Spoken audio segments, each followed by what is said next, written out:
Hello and welcome to ZHTV. We are breaking down the mid-season draft prospects for 2024. We've got about 20 to 25 prospects to name.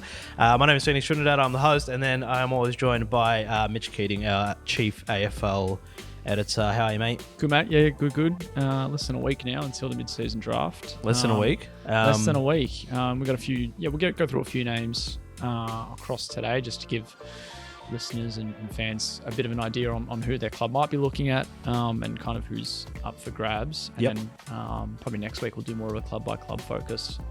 So we'll have a bit more of an idea on the shape of the order, which we have a pretty strong idea on already. But yeah, a few names to get through and a few kind of landing spots for each prospect. Cool. All right, so we have about, we're going to break them down by position, but just as a quick sort of refresher, how does a mid-season draft actually work and when is it? So it's next Wednesday, the 29th of May. So I guess the best way to kind of how it works is clubs obviously have to have a list spot open. So whether that's a list spot that's left over from last year's draft period, or they didn't use one at the supplemental selection period in the preseason, they can open up list spots by moving players who have season-ending injuries to the inactive list, or if they lose players to retirement. So clubs like Collingwood, Melbourne, the Western Bulldogs and Adelaide each had players retire over the last few months, so that also opens up list spots as well. And then the order of the draft is just a reverse ladder order. So same as a national draft pick. There's no priority picks or anything like that. It's just reverse as of the end of this weekend, so after round 11. So as it stands, North Melbourne would have pick 1, Richmond have pick 2, I think West Coast 3, Hawthorn 4, etc. Now I think at the time we're shooting, or at least prior to round 11, I think there's only 3 clubs that wouldn't have a list spot open. So I think it's Geelong and the 2 New South Wales clubs. Yeah. Well, let's take a look at the draft order now then. So obviously North Melbourne have that first pick, as you said, then Richmond and West Coast, Hawthorn, St Kilda, Adelaide, Brisbane. So just working in that reverse order. So and that's the top 10 of round 1, and then it goes to 4 rounds. Yeah. So there's at the moment there's 15 picks in the first round, and then the second round I think are in the S7. Third round are in the S3, and then the fourth round just has 1 pick, and that's Brisbane, given they have 4 guys who won't play again this year. Not to say that they'll use all those picks. Like I think the last year's draft when they had 12 players picked from potentially 20. So you do see a lot of passes. Even clubs that have 2 picks might pass on both of them. Even if they have an early pick, a lot of clubs will have maybe 1 to 2 players in mind who they would want to draft, and if they're both gone, then they'll just leave those spots open on their list. So, as you mentioned, there's 15 spots at the moment open for the first round.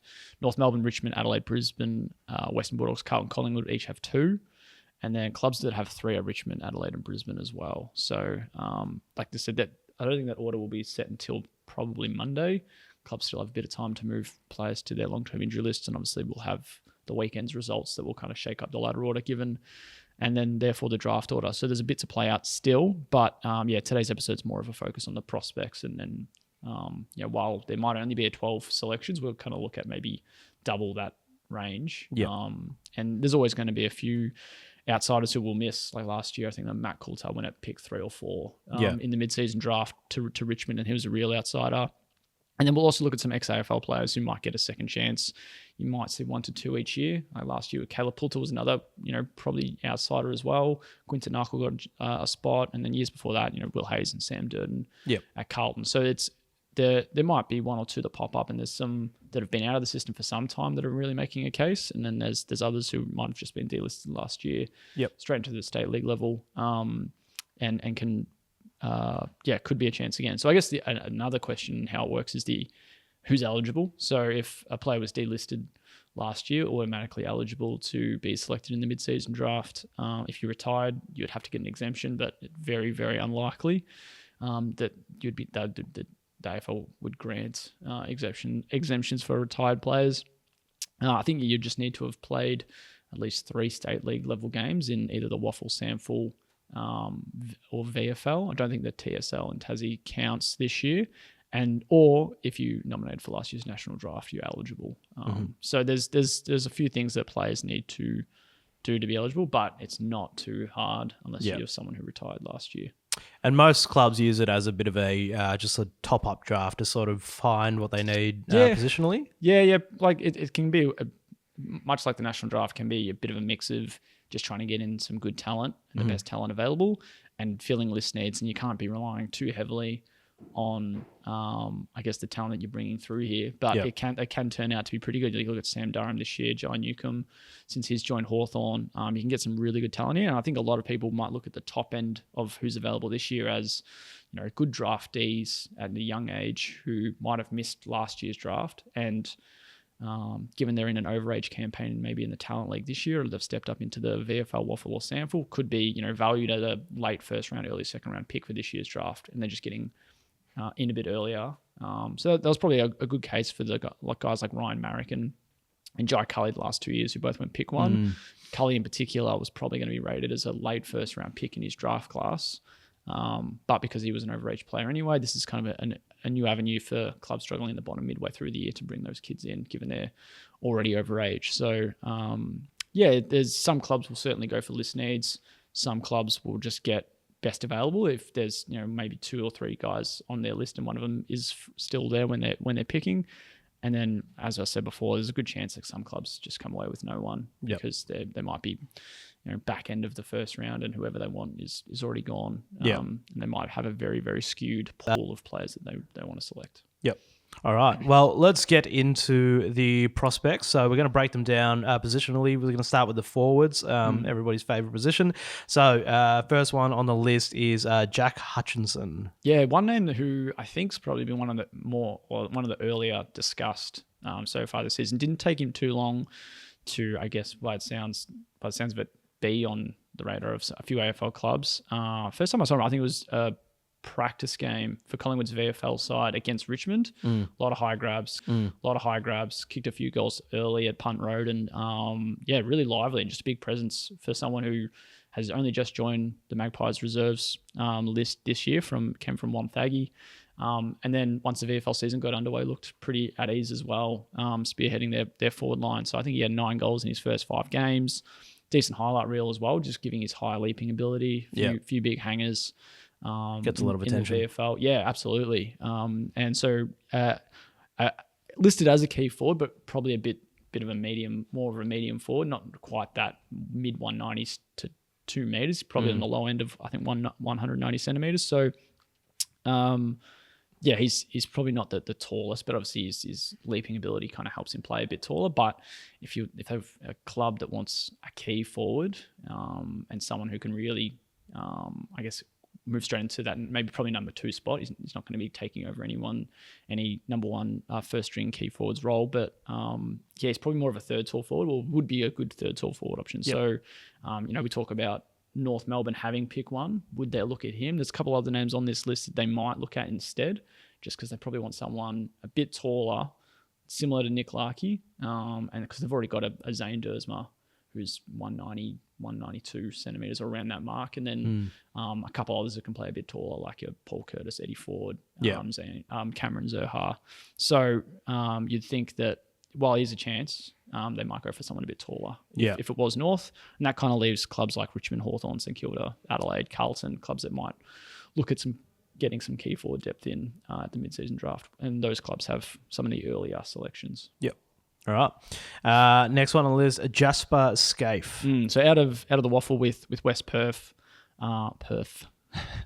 had a really strong start with them playing at the senior level. I think it was draft year was only 2022, so he's overlooked, gone back to the waffle last year, and then he's really been able to grow and then become a key piece for the Falcons early into this year. So 8 goals in I think 3 games for West. Good output for West Perth. Just I think that was across the early start to the season. So 197 centimeters, like what we said about Hutchinson. Scape's probably a bit taller, might be a better fit for North. I don't think they want to really meddle with the medium-sized options. So North Melbourne certainly a great chance with pick 1. Obviously, they can move up back to pick 2 if they manage to win against Port Adelaide this weekend. Unlikely, so you'd assume that they have that first selection, and Scape's probably one of a few that they'd look at. But if not, then it's Richmond, another team that would love a key forward. Hawthorn, probably another one that would look at key position depth, and Scape could fall in their lap as both a list need and the best available, even by pick 3 or 4 or 5 or whenever the Hawthorn end up selecting. And then St Kilda probably another one. So similar to those, I think those clubs we had for Hutchinson as well, a couple of clubs that will potentially look at key forwards, and Scafe's going to be a pretty good one, just a bit of a bigger frame, plenty of upside obviously, and he's a bit younger, he's only 19. Hutchinson's 22, and so a bit more raw, but like I said, a lot of upside from Jasper Scafe. Yep. Next one from South Adelaide is Noah House. Yeah, so similar to Scafe, pretty young. Like he only missed out on the draft last year, so he's 18. Kind of like what we said about Marek and Cully, is these are just kids who got overlooked. Might not have been on, really a strong chance for the national draft last year, but then they've another preseason, and House is playing in a senior sample side that isn't doing all that well, but he's still managing to have a pretty decent impact. So he's 196 centimetres, 9 goals from 6 games for the Panthers, but he kicked 3 against Adelaide's sample side, so there's some AFL level talent that he's up against there. And then same with Glenelg, who are the reigning premiers and still one of the better sample sides. So he's doing it against some pretty good talent for an 18-year-old. Good leap on him. Yeah, again, bit taller than Hutchinson, another, probably they're the 3 key forwards that I think would be above the rest at the moment, between House, Scaife and Hutchinson, and each offer something a little bit different. So there'll be something to consider for any club that would be keen on key forwards. And again, it's kind of similar to the clubs that we've mentioned so far. So North Melbourne, Richmond, Hawthorn, St Kilda, Adelaide, Carlton. Yeah. He'd be a good chance after a pretty promising year. Not only just to start this year, but obviously at the under 18s level last year, part of South Adelaide's premiership side. So has certainly had the stage to show what he's worth, and he's taken it to new levels this year at the state league level. Yep. Will McLaughlin leading the talent league for goals. Yeah, he's again a bit like a few that we've seen the last few years that have stayed in the talent league as an overage campaign, and that's usually a big benefit to kids like these that get another crack right under the eyes of AFL scouts, because that's going to be the competition where they're really looked at the most. Geelong Falcons have had a promising start, and there's a few that are going to be on this list, but McLaughlin, as you mentioned, 20 goals in 5 games already this year as a medium-sized forward, so bit smaller than the others that we've named, and but he's still good aerially, good ground level, so that balance that you certainly want. So might make it a few other clubs that might be interested, like West Coast isn't one we've named so far. Certainly could look at key forwards, but I don't think they would want to. But more of a small to medium-sized option is in McLaughlin. So West Coast could be considered, St Kilda, the Dogs, Carlton, Essendon could look at that kind of option as well. He's pretty promising. I would say it'd be a pretty good chance of getting picked up. And again, just 19. So one of those kids that just got overlooked. And would be a great chance of getting that opportunity through the mid-season draft. Yep. Next fella, I don't know how to pronounce his last name, but Patrick Weckert. Yeah, Weckert. I think so. Weckert. Yeah. One of those dual-coded athletes, really good at cricket. I think he was at the state league level for cricket for South Australia, and equally as strong, obviously, for football. The Woodville West Torrens, who are having a pretty good year also in the sample. A lot of talent out of there. Yeah, no, we've got a few on this list as well for sure. So he's 19, so only just missed the draft in the last year or so, and then 194 centimeters, 9 goals in 6 games for one of the better sample sides is a pretty good output. And they've got some pretty big names, Woodville, both ex-AFL and kind of just real stalwarts in the sample. And he's been very, very strong, particularly to start this season. So one to watch. Again, 194 centimeters, probably not on the level of the other 3 talls that we mentioned, but certainly could be looked at for sure. Yep. Oscar Smart over from the Essendon VFL team. Yeah, so getting into a small forward now. Was among the group that got the Young Guns call-up. I think McLaughlin was in that as well, and there's a few others that we'll mention, but usually that's a good indicator of few AFL clubs wanting to see this overage talent go up against Vic Metro and Vic Country trialists. So I think he booted a few goals, might have been 5 across 2 games. I'm trying to remember, but good pressure forward as well. I think 4.5 tackles per game in the Talent League last year for Bendigo. He had booted 4 goals against Footscray earlier this year for Essendon's VFL, and Footscray are undefeated at the moment and looking pretty formidable at that level. And again, one that just missed out last year. So 18-year-old, really young, sprightly. So Essendon could be one that, given he's right under their nose, and he'd be one of the leading VFL options this year. And the Western Bulldogs are another one who could look at a small forward, and given their pick in that mid-range, that he certainly could be an option for them as well. Yep. A question without notice, but if they're playing for the VFL team or associated, does that give them any advantage to get drafted to that team? No, it doesn't. And you see that a fair bit. I think in the last few mid-season drafts, there's been guys who are performing really well at one VFL affiliate club. Like, look at Jordan Boyd, was at Footscray, got picked up from Carlton, and he's one of the real success stories. But you do get a lot, and I think Hawthorn are the big one in recruiting from their own. And the way that they've managed to grab talent out of Box Hill has worked really well for them with the likes of John Newcombe, James Blank, and a few others. So no advantage really. But you do obviously get a good idea of not only the player, but the person and the character. Yeah, the relationship. All right, so another one, a Toby Murray out from the Adelaide sample team. Yes, he was a pretty big signing for them. Came over from, I think, the Murray Bushrangers. I think it might have been his 2nd year or 3rd year after his draft campaign. So younger brother of Crows defender Nick. So there's a bit of a link there when they brought him and Tyler Welsh over. So obviously Tyler Welsh is the father-son prospect for them this year for the national draft, and they signed them both at the same time. Pretty big announcement that they made of it. Obviously Welsh was a big one, but Murray is a dual signing and been pretty promising. Like I said, he's still pretty young and raw, kind of tall forward option, but I think a big bonus for him is he's holding down a role and playing a lot of football in a senior sample side, and then B, he can certainly pinch hit in the ruck as well. So Adelaide will probably potentially consider him. Certainly could be gone before their pick. They are early enough though if they do want to go for Murray.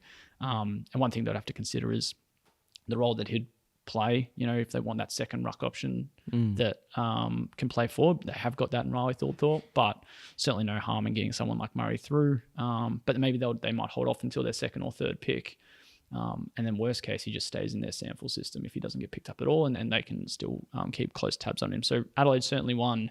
You look at clubs that might want ruck forwards, Carlton maybe, St Kilda maybe. So there's a few there for Murray, who's, like I said, promising, not numbers that'll blow off the page, but there's certainly an option, and Adelaide is certainly a chance. Yep.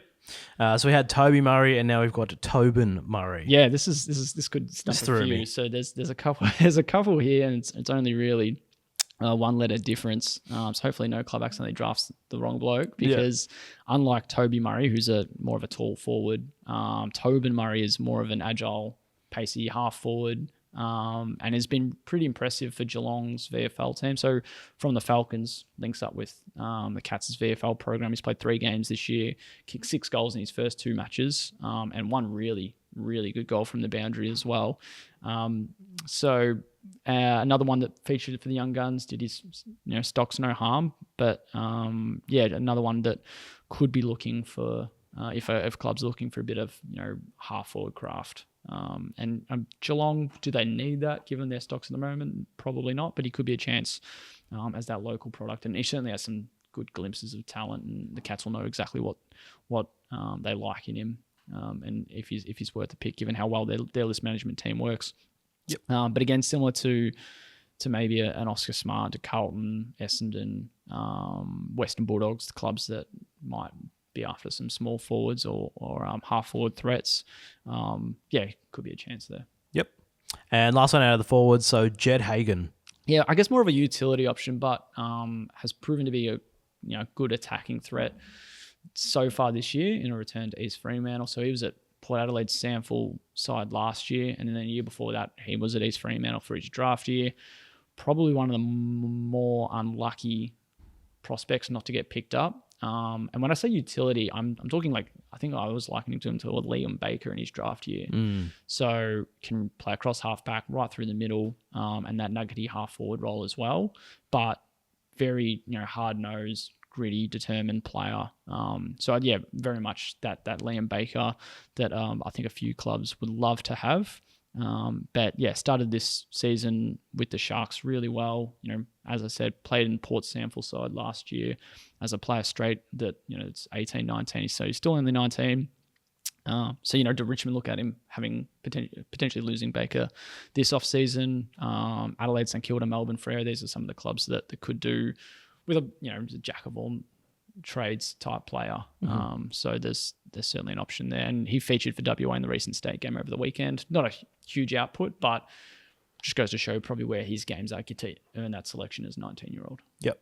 Absolutely. Right. So some very interesting forward stocks. Going to move over now to the defenders. And first one has a pretty familiar last name. Don't know if it's any relation, but we've got Jacob Blight from Peel Thunder. Yeah, so he's one that we mentioned, I think it was after Nathan Murphy's retirement. And we kind of covered something on Zero Hanger TV and editorially on who they could use to replace Nathan Murphy. Now, at the time, we said he's not a like for like. This is more of a big body key forward.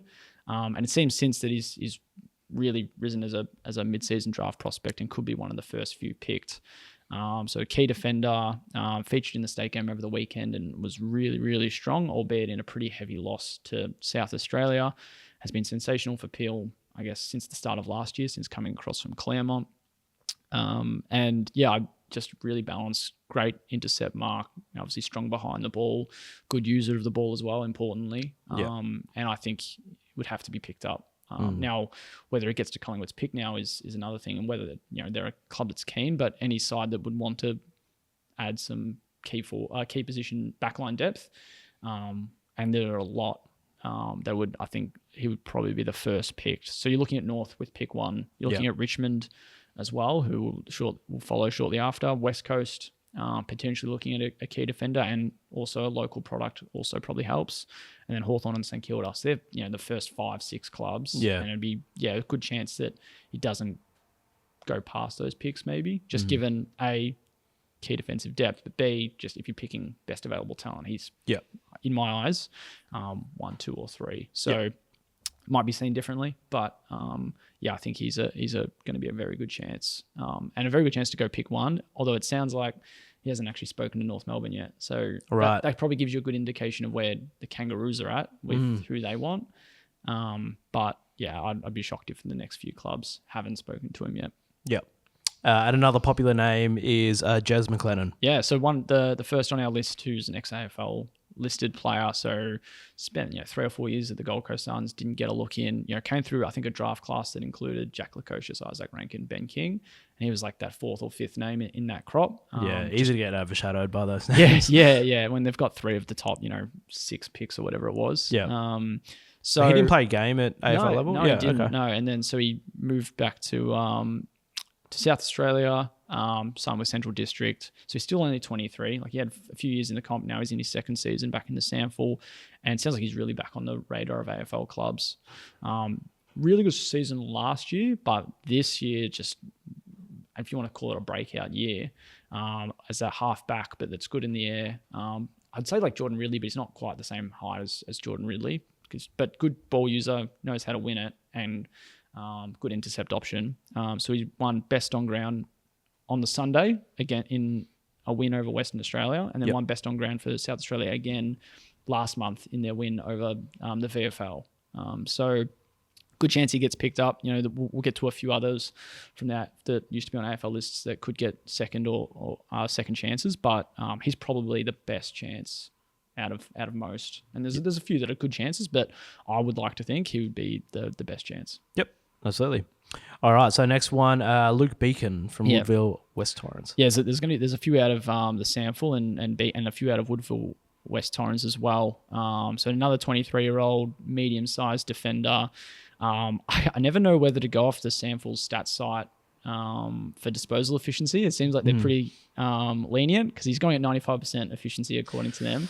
I've had a few others I've looked at that are going at 90%. I can't think that every single player in the sample is that accurate of a kick, but still obviously a good ball user, even if that number is 10, 20% off even. So that's, and he gets plenty of it.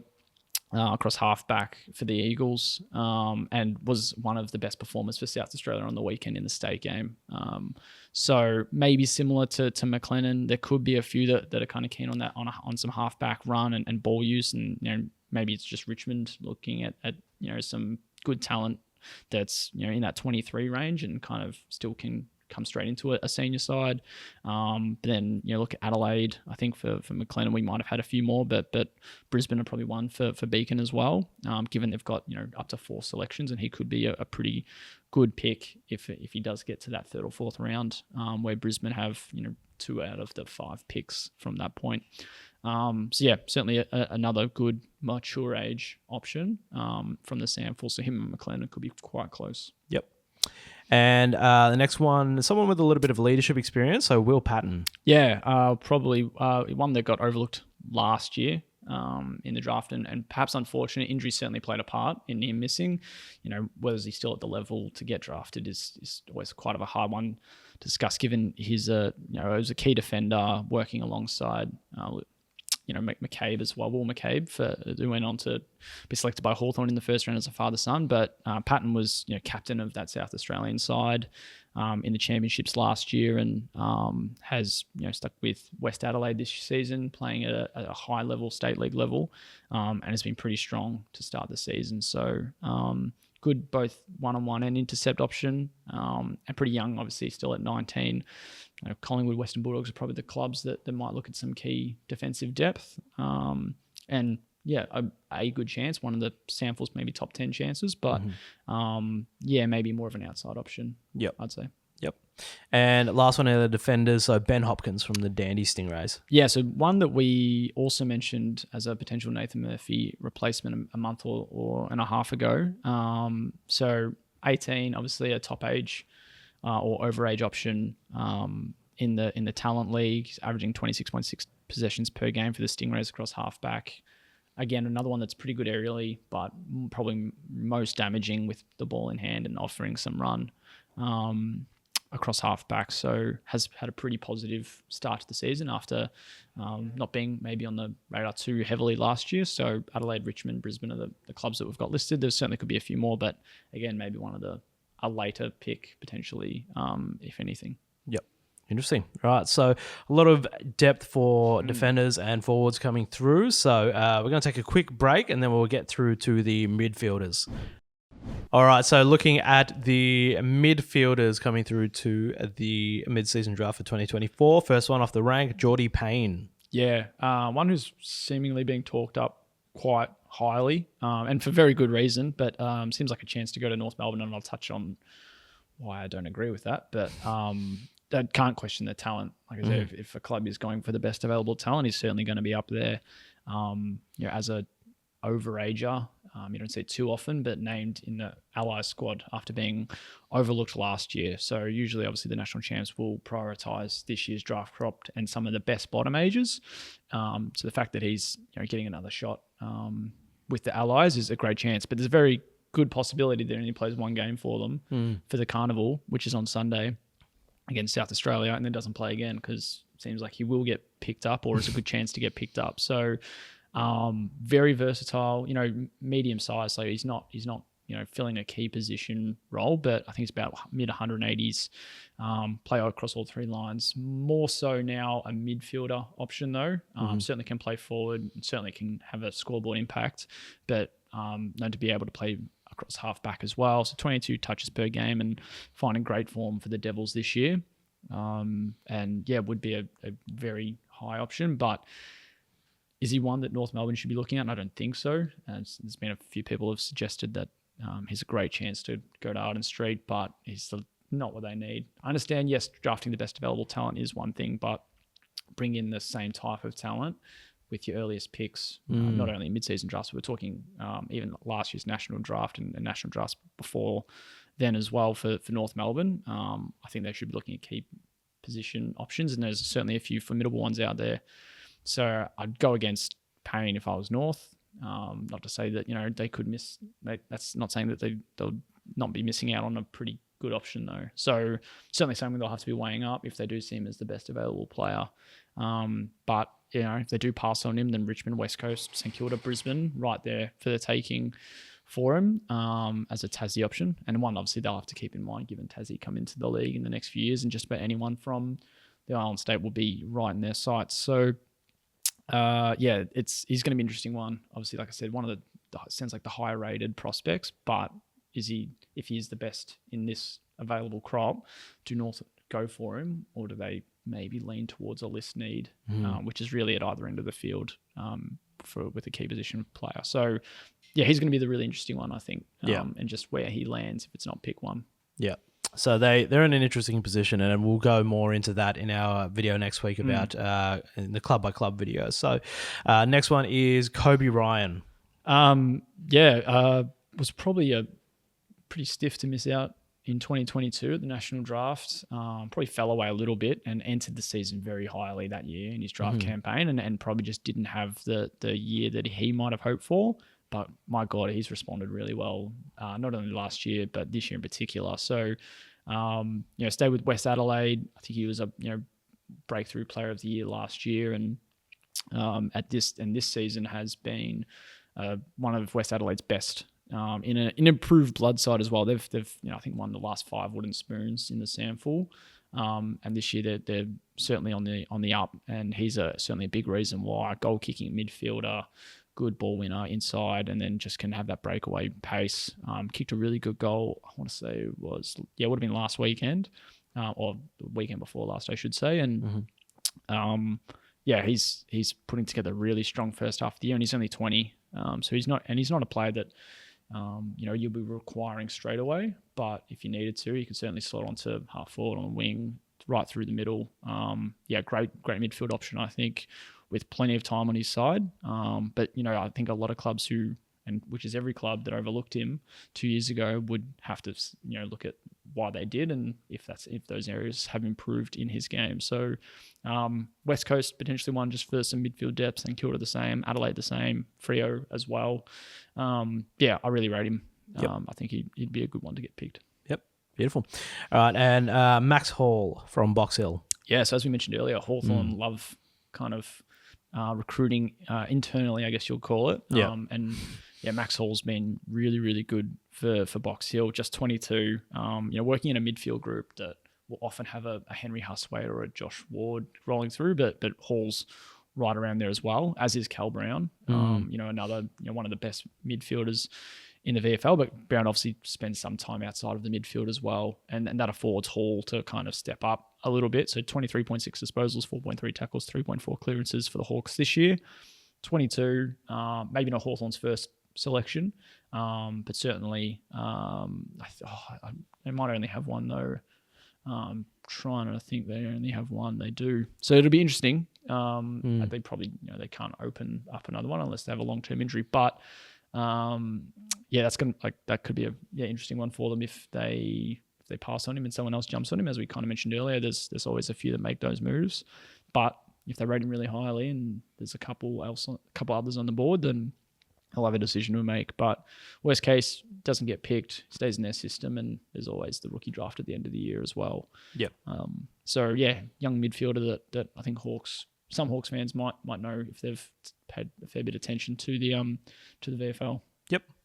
And last one for the mids, another young one, so Liam Kershaw. Yeah, so another only 18, just missed out in the draft, and more of a wing option, and from the Geelong Falcons. So I think he's 2 of the 3 or 4 that we've mentioned from the Geelong Falcons, or will mention. Going at almost 17 touches in the Talent League this year. Another one that featured in the Young Guns against Vic Metro and Vic Country's trial sides.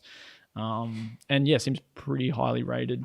Brisbane, Freo, Port probably could each do with some outside running options, half back or up on the wing. And for those looking for a bit of polish on the outside, he's probably a good option to look at. Yep.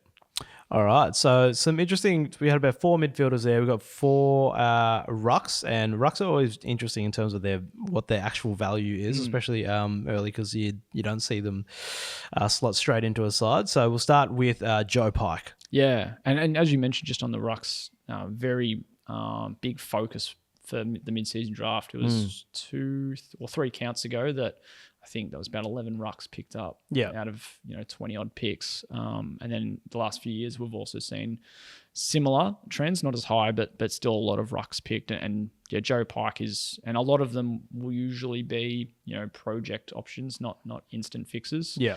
Not to say it, but there will be some clubs probably looking at instant fixes for their ruck group though. Just given it's a few that are battling on the injury front. But Pike, more of a raw ruck option. Still 24.4 hitouts, 15.2 disposals, 3.8 tackles a game. So not only working really well in the air, but once the ball hits the deck, applying a lot of pressure and moving the ball a lot as well. And another one that's just performing really well for the Geelong Falcons this year. So a good, promising young ruck option that, again, will probably fall into that project mould. Yep. Next one will be a bit familiar to Port fans, so Bryn Teakle. Yeah, he's moved back to East Fremantle. So obviously he got picked up in the mid-season draft 2 years ago, and certainly could be another mid-season draft pickup again this year.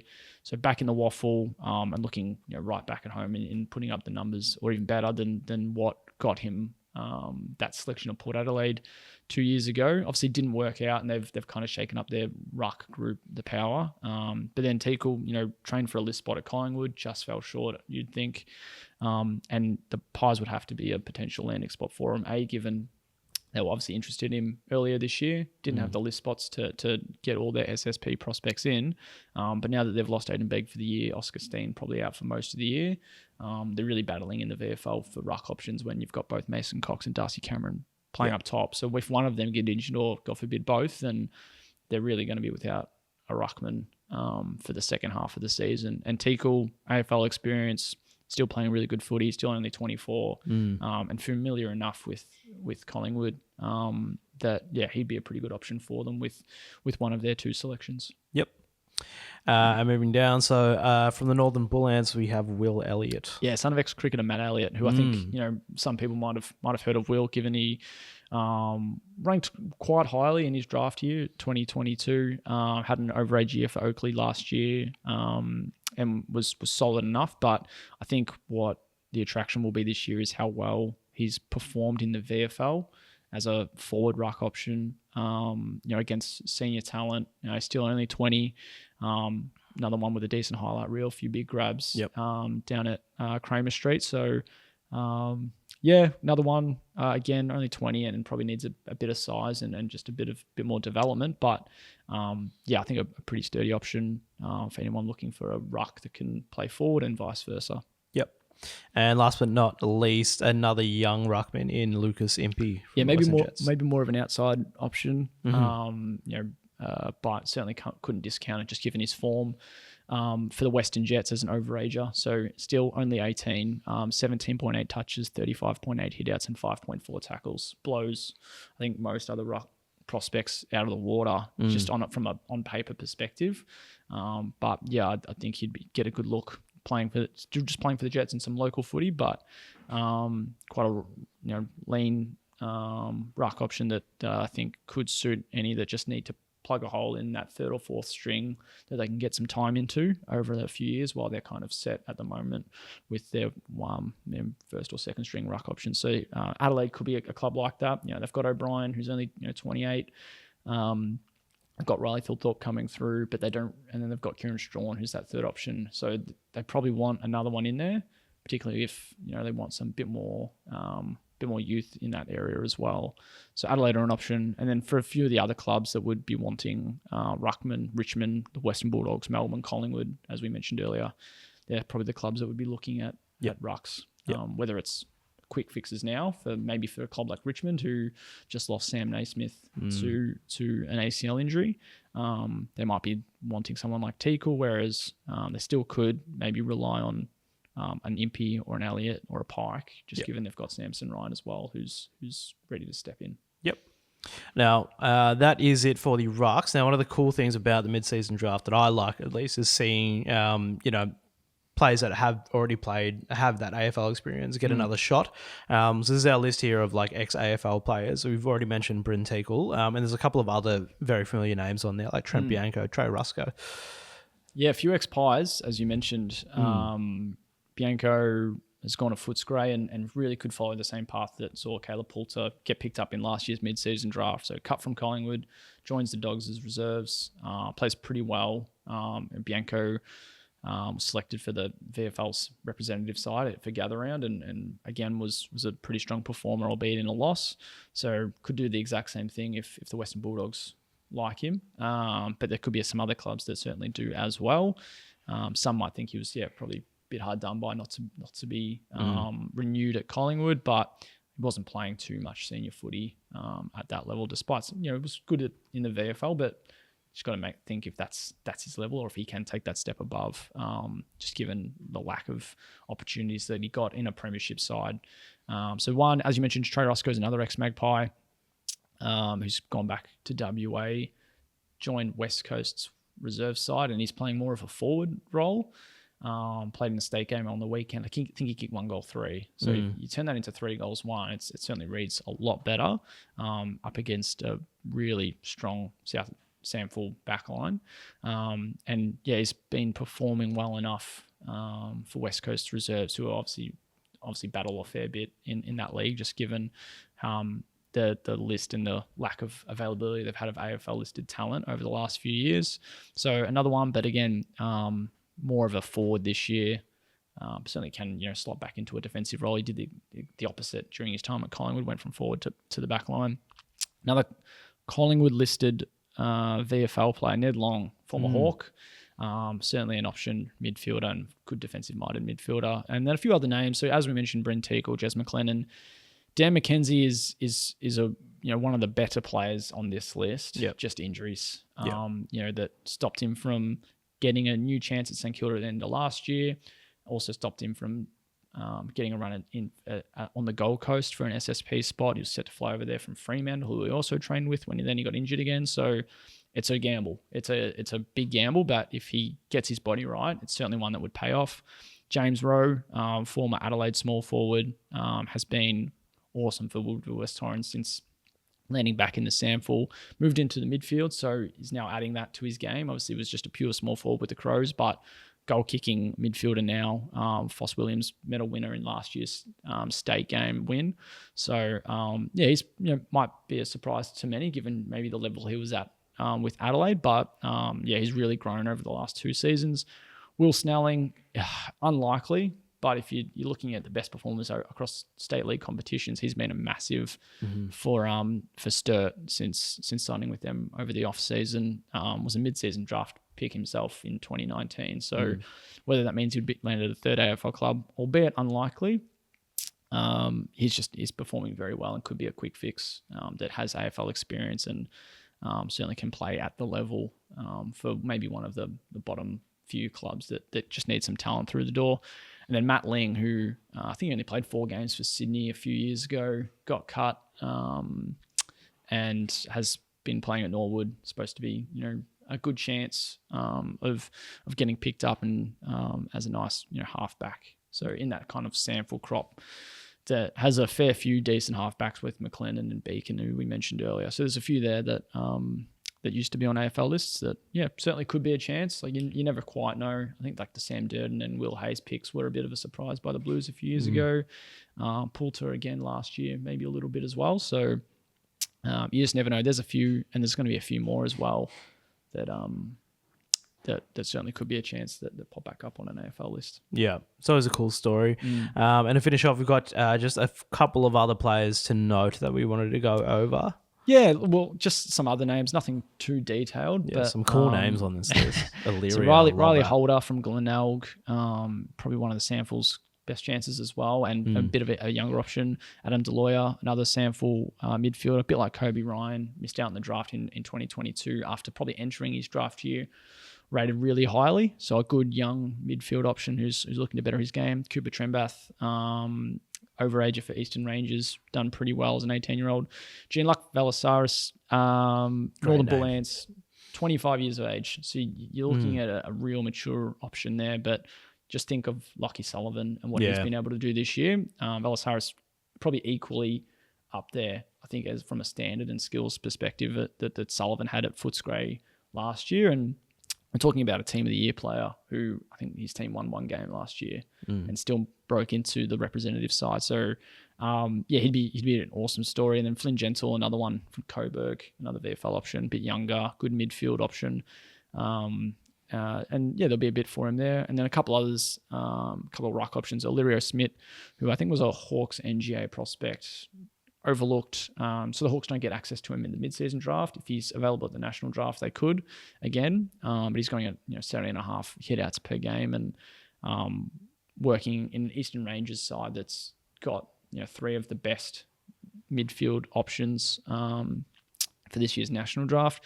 And another one who's been talked about as well is Jan Kwol Munn, so Geelong VFL ruckman. I think he's only played 3 or 4 games, and that's mostly because Toby Conway might have been called up to the senior side, and Reece Stanley doesn't usually or won't really be run through the VFL all too often. They'll usually manage him week to week. So that's given Munn a few options in the VFL, and he's looked okay, athletic, good leap on him. And you're averaging over 22 hit-outs certainly can't help your case as well. But there's just some of the other names that could be looked at. Probably outside chances, but certainly chances nonetheless. Good stuff. Ajahn Koolman gets the Phoenix Trinidad approval of coolest name on a list. If he gets drafted, he should get drafted based solely off of that. So some great stuff, a lot of really cool prospects.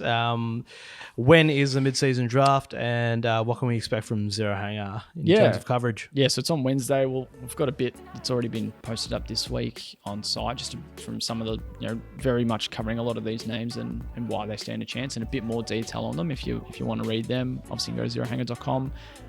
Bit more early next week as well, just obviously of the latest news, but on top of that, some more list-based stuff and some more insight that you can expect. Wednesday, we'll obviously have live coverage on our site as well, every pick as it happens, and then we'll have some fallout stuff from Thursday onwards, and then even we'll have our club-by-club episode up ideally early next week, and then maybe even a review of each selection by Thursday or Friday. Yep. Just looking at who you picked up, because there certainly might be names that aren't on this list, and look to bring you kind of all the information that we have and what to expect from some of those picks as well. Sweet. And we have the draft order always updated on Zero Hanger as well. So that'll wrap it up for the prospects for the mid-season draft. Thanks, Mitch. Thanks, Phoenix. Lots of talking for you. Catch all the latest AFL news at zerohanger.com, the #1 independent AFL news source. Thank you.